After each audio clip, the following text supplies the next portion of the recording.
I represent, as I said, the Stolo Tribal Council and the Cheam Indian Band, and both Cultus Lake and the Harrison River are in Stolo territory, which covers much of the Lower Fraser and its tributaries in the area. I hope you're all aware, and can you all confirm that you're aware that the Cultus Lake Sockeye salmon is endangered? I'm not a specialist on West Coast salmon. I grew up on the East Coast, so I can't.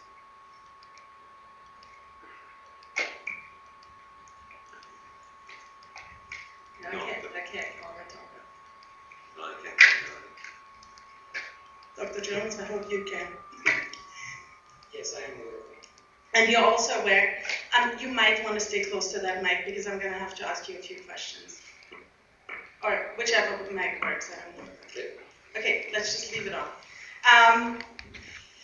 You're aware that there has been a significant effort and investment in restoring and rebuilding Cultus Sockeye stocks? Yes, sir. And throughout the last decade and leading up to that, correct? And you're aware that DFO partially funds some projects, like the DFO project for survival of Cultus Lake Sockeye? In general, I'm aware of that.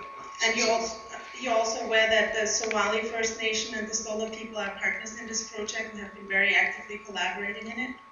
I wasn't aware of the specifics, but I have no reason to doubt that. But you're aware that there is a strong First Nations collaboration on this project on the ground, correct? Yes. I take your nodding to be a yes. And you're also aware that the DFO project includes assessment of fry, smolt, and adult populations and their spawning behavior? Again, I'm not aware of the specifics, but I'll take your word for it. But you were the supervisor overseeing Dr. Molly Kibenji's work, right? That's correct. And in order to access samples, and I understand the samples that were accessed were spawning Cultus Lake Sockeye. That's correct. So in order to access those, you have to work with DFO and the First Nation staff on the ground to be able to access them, right? Almost certainly we did. Okay. And so you have those samples collected, but you're not aware of, and you're not aware of anybody else senior in DFO advising Somali or the Stolo of positive findings of ISA virus in 2002, 2003 in Cultus Sockeye or since. That's correct. We did not do that. You also never notified the DFO Cultus Sockeye recovery team? Not based on the findings that we obtained. Although their DFO project includes considering disease as a factor in the decline of the Fraser River of the Cultus Lake Sockeye salmon. I'm very much aware of that program, and we saw no evidence of disease, and for that reason, there was no reason to report. Okay, we don't have to go over the semantics of it, but we've already discussed that there has been a positive finding that happened at your station, at Pacific Biological Station, correct? Well, I think it is important to go over the semantics because we demonstrated that in very high likelihood, the positive PCR result was a false positive. Well, did Pacific Biological Station do any of that? Yes, they did. They did the sampling on it. They actually did the sampling that found the positives, right? We did the analysis on the samples. That found the positives. In which the PCR samples are positive. That's correct. Okay, and you did not notify the Cultus recovery team of that, although you were aware that they were considering disease as a factor in the decline of the Cultus Lake Sockeye.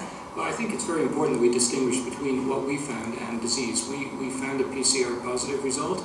On further examination of those positive results, we determined through sequence analysis that they were not true positive results. And we saw no evidence of disease that was consistent with ISA virus. We've all agreed that in light of the findings in 2002 and 2003 and the findings that we're having now, that it is very important to conduct further research, right? Based on what we know now, I think that's a very important thing to do. And so at the time, you did not advise them of any of those positives, right? That's correct.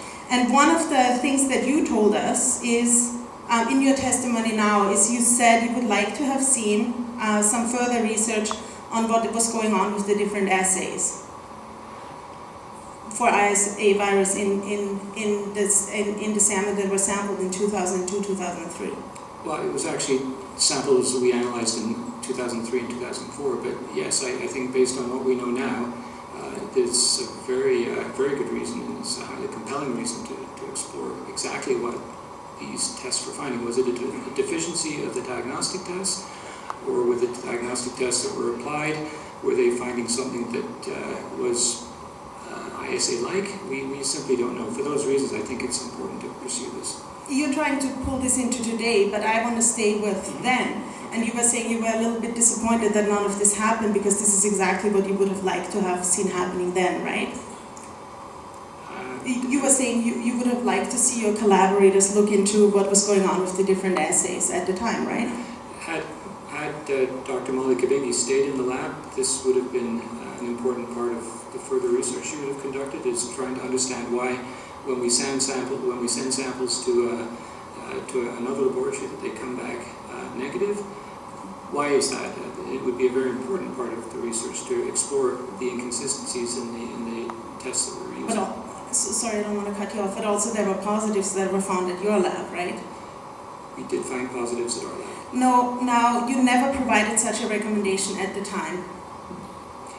Well, we didn't stop there. After we found those positives, we conducted further investigations and determined, based on those further investigations, that there was a high degree of unreliability in the positives that we found.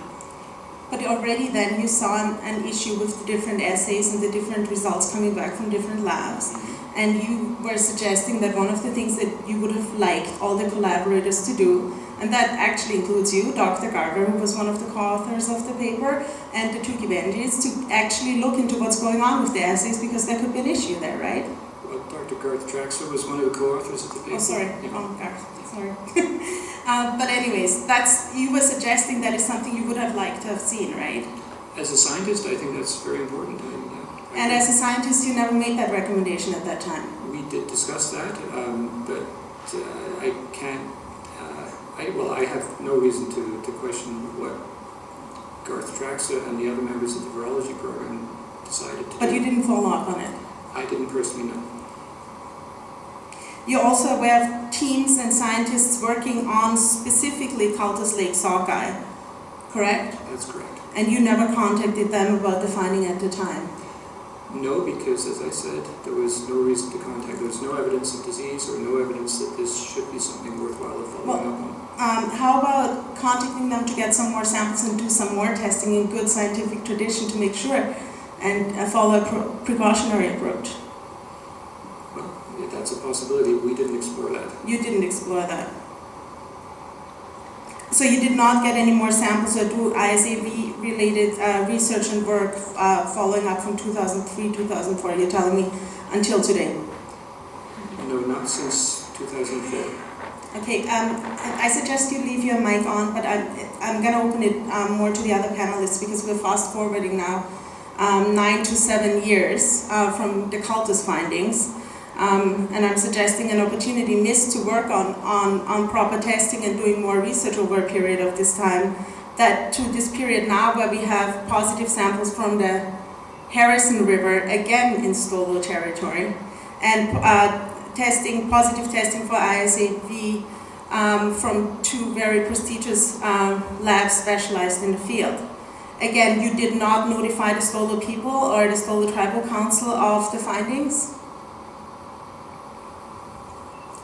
I'm opening this to the panel. I'd like to repeat that, again, we don't report presumptive or unconfirmed results. We have to follow up. We've followed up in every case so far outside of Dr. Miller's most recent results. We've investigated each set of results that have been brought to our attention or CFI's attention. And until we can actually confirm that ISA exists, there's nothing to report. Well, I'd like to open up the picture a little bit bigger. We're talking about fisheries fisheries management generally within this commission. This is a specific issue, but we've had a lot of debate about involving First Nations in decision making, and obviously there have been a lot of decisions that have been taken over the last 2 to 3 months regarding this issue that is directly connected to Stolo territory, yet none of you and none of your higher-ups or the decision makers in the field has contacted the Stolo people in whose territory these findings have been made to inform them about the findings that have been made so far or to involve them in the decision making that followed, correct? We have not involved the Stolo Nation. We didn't realize there was an agreement to do so. Or an obligation. I'm not suggesting there's an agreement, I'm suggesting there's an obligation to involve them and to share information with them so you can have informed decision making. Well, now that we know, and in fact, one of the activities that we're going to do with the functional plan and with disease response plans is start to form agreements on with partners and industry that need to be part of the disease response on the roles and responsibilities. And you'd agree that the respective First Nations people in whose territory there have been some positive sample findings, and generally in whose territory you're suggesting to do more research, including Weaver Creek, should be involved in this planning and decision making? Yes, and well, in terms of the surveillance, they will be. And we'll be engaging First Nations more and more in our program. You haven't talked to them about that yet, though, at all? About the surveillance? Yeah. No, we're doing the initial plan, so we have something to bring out to people that need to know, and then they'll comment on that. A good start would also be to let them know as the research is happening about what's going on, but you haven't done any of that to date, correct? No. Okay, now I'm going to stay with you for a moment. In October 2011, I'm going to just deal with the Harrison samples. Your office, CFIA, asked where and why the fish were collected, correct? Sorry? In October 2011, when it came to the Harrison samples, you sent a request out asking where and why the fish were collected to the person who had collected the samples, correct? Yes, to Alexander Morton. And Dr. Morton told you that she had been contacted by people who were concerned about many dead salmon floating in the Harrison River in Stolo territory, drifting down the Harrison, and that the samples were collected between Harrison Mill and Weaver Creek, correct? Actually, we got no response back on that. No direct response back on that. But unless we have that email, there was I think there's a letter dated October 28th, 2011 that would be on file regarding that. But you've confirmed where the samples came from, right? If she indicated that in the letter, then it was there.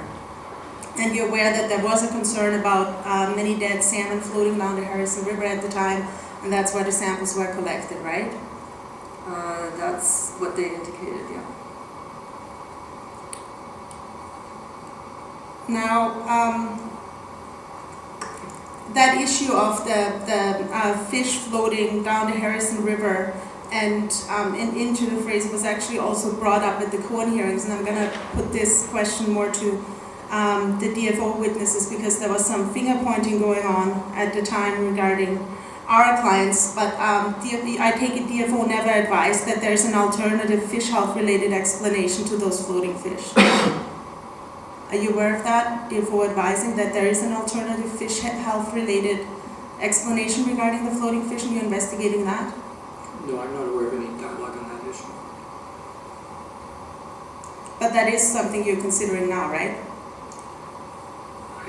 Well, no, I'm not involved in that decision-making process, but this is perhaps it would not be an unexpected step forward. Now, you've heard that First Nations are concerned, and they want to collect samples and have them properly tested. Yet DFO to date has not encouraged such sample collection, correct? And as we saw in the email that was just marked for identification, has been kind of using the media lines to downplay the crisis and say, well, at this stage we're not. I'd like to speak to that. I don't know why people are calling it a crisis, as I've repeated multiple times for the last day and a half, that we have not confirmed in any way, shape, or form that ISA is actually in BC yet. There are presumptive positives, there are suspect positives of results from a number of different laboratories, but we have not been able to confirm, to provide enough information for CFIA to render a decision that ISA is in BC. So calling everything positive samples, I think the better approach is to call them presumptive positives, because we cannot confirm any of those, we've not been able to confirm any of those results yet. But in order to actually get to the bottom of issues, it would be nice to collect some more samples and have First Nations involvement in it, since they are the people on the ground, correct? Well, that's one avenue to explore. The other avenue is you can actually do more, perhaps more work on the actual assays themselves in the laboratory setting and identify why you're picking up, why we're getting these positive hits. And my last question, and I would be ready if Mr. Lund was, I have one last exhibit. If you could bring up exhibit 2065. And I think, Dr. Jones, you'll be able to help me identify that. That's the suggested survey and research plan that you've been working on or discussing at PBS. If you need to see the cover email, I can bring it up. You were copied on it and was to follow up on previous conversations. Mr. Lund, just to refresh the witness's memory, if we could bring up 2064, the previous exhibit. You can see yourself copied on that email, and we've reviewed that before. Yes, I recognize the document. It was sent to me, and I think I received it. Are you aware? Are you aware, going to the exhibit, of First Nations being consulted whether they feel that the hypothesis for the survey and the research are properly stated? Which specific hypothesis you refer to? Let's look at the very top. There is a number of them listed there. To confirm that ISA virus is not present in BC waters, to confirm that IPMV is not present in BC waters, and to obtain additional information on the prevalence and distribution of IHNV in populations of BC wild salmon. So I'm going to put an issue to you that I'm seeing there. Obviously, those hypotheses are differently phrased. One that kind of infers a conclusion that while we know that your PBS has had confirmed IHNV, you're suggesting that the others are not present, but how could you ever test for that? Well, I disagree with your assertion that by stating an objective is to confirm that something is not present would be the right way to state that, because all you need to do is detect and confirm the presence once, and you've answered that question. Okay, so why are you stating the two differently? The research hypothesis for ISAV versus IHNV? Well, because we know IHNV is an endemic pathogen in British Columbia waters, and the role of this exercise perhaps is to provide more information on exactly how this pathogen is distributed in the province. And so just to close and to confirm, you have not discussed these research hypotheses with First Nations, and you have not involved them in the contingency planning, correct? Research and contingency. I received this document. I have not been involved in this development, but I am aware of the document. Thank you. Those are my questions. Thank you, Mr. Commissioner. Next we have counsel for the MTTC with 10 minutes.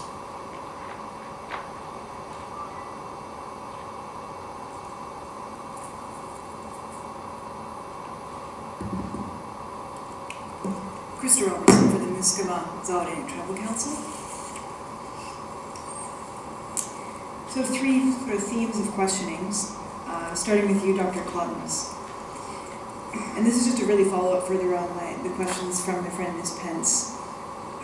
I take it then that when CFIA receives notice of a suspected disease, there's no policy to notify First Nations whose fishing rights might be affected now. At this time, there's no policy, but there's an interest in developing one. Is that what I heard you say? Well, there is some notification of suspect to provincial governments and to the Canadian Council of Aquaculture and Fisheries Ministers. If that requires to be expanded, then we need to know about that.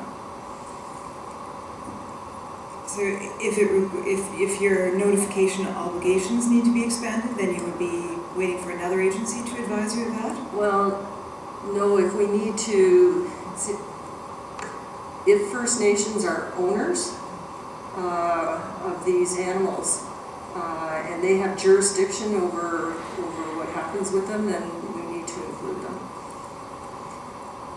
But presently, there's no process or policy to do that. No. And when we're talking about, to clarify, when we're talking about ownership, what I'm talking about is a First Nation who asserts a fishing right, proprietary right, over a particular stock. Is that what you understand me to be asking? I guess I need clarification on that, but we were going to work that through the disease response emergency plans that we develop with provinces and other stakeholders who need to be involved in disease response. Right.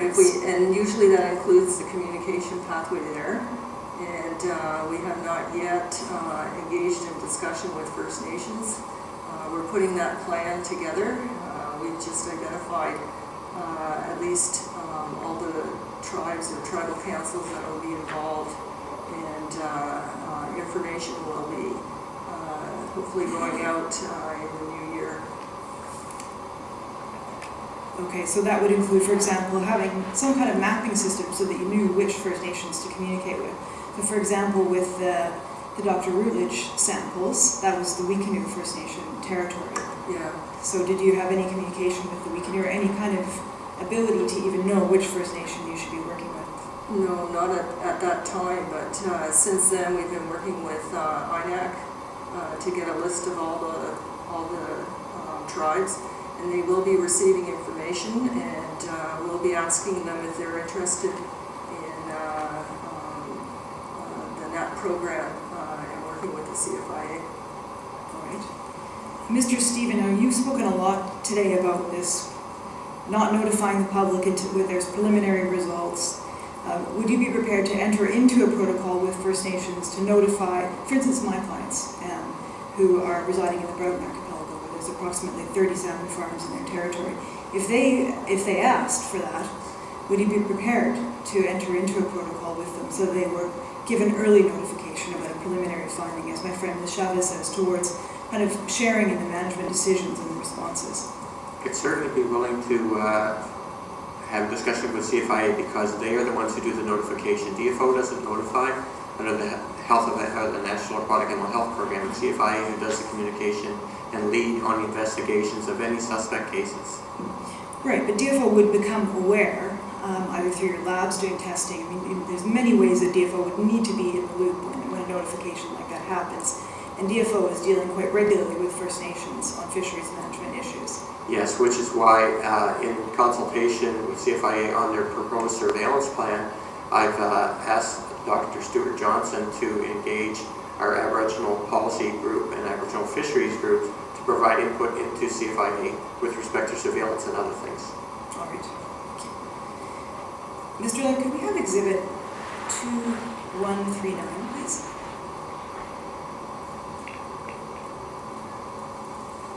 And this question's for you, Dr. Klotins. If we could go to PDF page 5, please. And just scroll a little further down to the bottom. And then looking at the second bullet there under suggestions. The bottom. Okay, we can read it. It's the second bullet down there. CFIA should provide a list of all certified labs in the country for circulation to all First Nations communities engaged in fishing activities. So we've looked at this document, Ms. Pence put it to you. So this is recommendations from the Assembly of First Nations around the plan. Now, what the question is we've talked quite a bit about the chain of custody concerns. I take it that this recommendation is to enable First Nations to have access, to know which labs to go to if they want to have testing. So considering, and as Ms. Schabus says, First Nations are out there, they're on the water, they have traditional knowledge of the fishery. Is CFIA going to raise this chain of custody concern if First Nations are bringing samples, and how would you suggest we get around that then, such that First Nations do have access to labs where they can have their fish tested when they have concerns, and the results will be recognized by CFIA and DFO?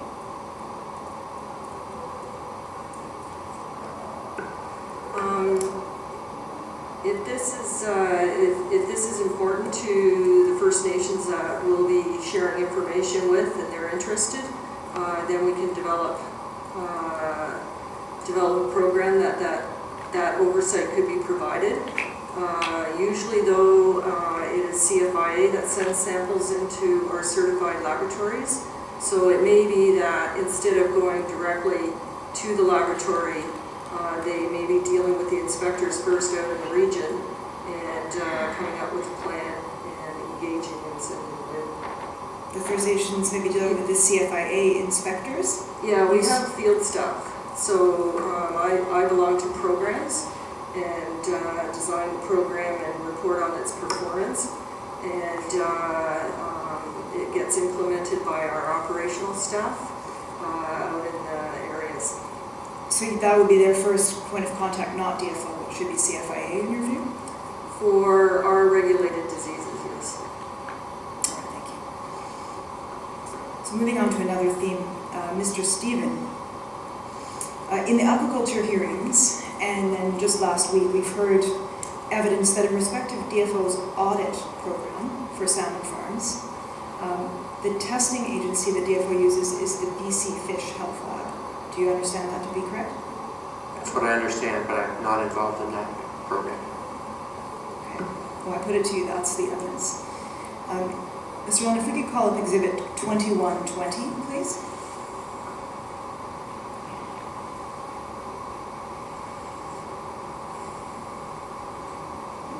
No, that's not. Yeah, that's... What I was looking for was the OIE process for the validation. That's the document that I was.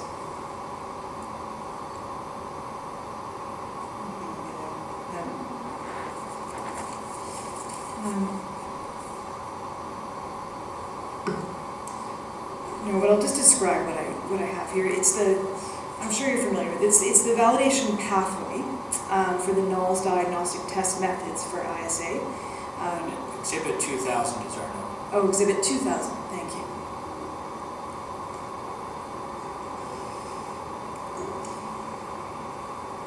And what this document does, there it is, thank you. This document then is, and when you go through the document, we won't do that, but it lists the process that the Moncton Lab's gone through to be validated by the OIE procedures with respect to the ISAB testing.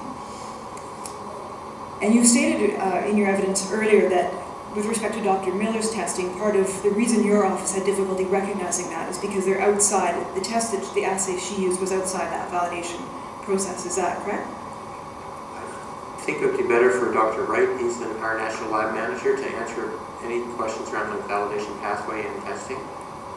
Dr. Wright, do you agree that that was one of the reasons, one of the concerns as to why Dr. Miller's results are being questioned? They didn't follow that validation pathway? In order to be considered as part of any diagnostic regime, any tests that are going to be used will have to be validated according to that pathway. That is the recommendation from the OIE. This is where you get your stage 1 analytical validation, your stage 2 diagnostic validation. This is a test that she's put together very recently. I would certainly encourage her that if she's considering that it should be considered as any part of the diagnostic routine, that she needs to follow this pathway. Otherwise, we have no information on which to determine whether or not it's validated as fit for purpose according to the OIE guidelines. But the BC lab, the assay that they use, isn't validated either, is it? No, but we're encouraging anybody that has, now I'm speaking from the OIE perspective, that they should, whether they can populate that, I mean, this is a template. And it could very well be that they have that validation data in bits and pieces that need to be fed into that template so you can actually see the flow.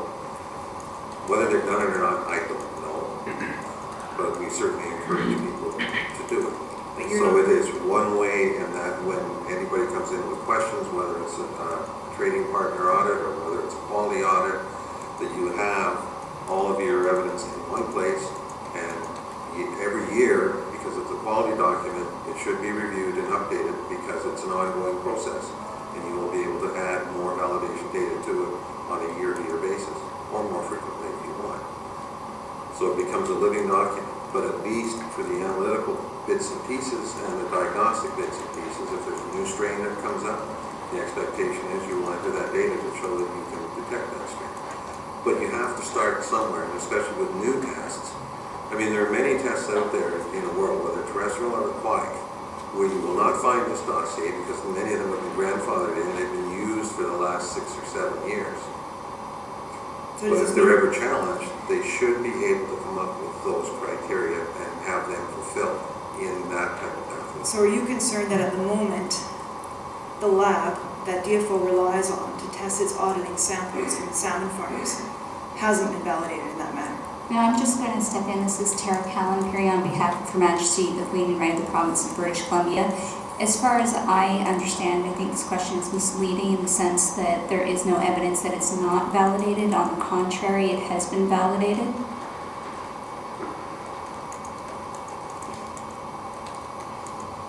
Could you, Ms. Callan, point to the evidence where it has been validated? Well, there was the document that talked about the primers and the validation that occurred. I believe it's Provincial Tab 10. And also, there are no provincial witnesses on the panel, but suggesting that it's not validated without proper evidentiary basis in the province's submission is incorrect. What I heard yesterday is, in fact, Dr. Kabenji and Dr. Nyland last week, both indicated that they'd never heard of the test. So I'm going to just move on because I'm running out of time here and I have one question left. Dr. Klotins, I understand the mandate of CFIA to be to protect animal species from disease while at the same time protecting the trade interests of companies operating in Canada. Is that correct? It's actually to facilitate safe trade of aquatic animals. It's not to protect the interests, but it's to facilitate safe trade by working on negotiations for technical market access. Safe trade, but is it also part of the mandate of the CFIA to ensure that trade interests of Canadian companies or Canadian companies operating in Canada, such as Norwegian fish farm companies, are not harmed by any kind of finding or allegation of disease? It's not the viewpoint of them being harmed. It's to basically negotiate technical market access for aquatic animal health. So if let's say we do find ISA in BC and all of a sudden markets are closed, our role is then to try to renegotiate or negotiate market access to those countries. Now, what it will be is a matter of they'll let us know what the requirements are. We'll let them know what we can do and whether we can meet that market access. If we can't meet it, then there will be no trade, basically. Okay. If I could add, there's been a continuing theme that there's an appearance that the National Aquatic Animal Health Program is only for aquaculture. In fact, the activities that CFIA engages in discussions with foreign countries to deal with trade issues can protect wild Dungeness crab, wild lobster, shellfish in BC. It's not just for, and wild salmon in BC. It's not just for aquaculture. This program is for all fish in Canada. So you don't see any conflict between a mandate to protect trade on one hand and to protect the animal species on the other? Well, I would argue that it's not protecting trade, it's facilitating trade. So we do our best that we can negotiate market access as well, as long as we can meet the requirements of the importing country. All right, those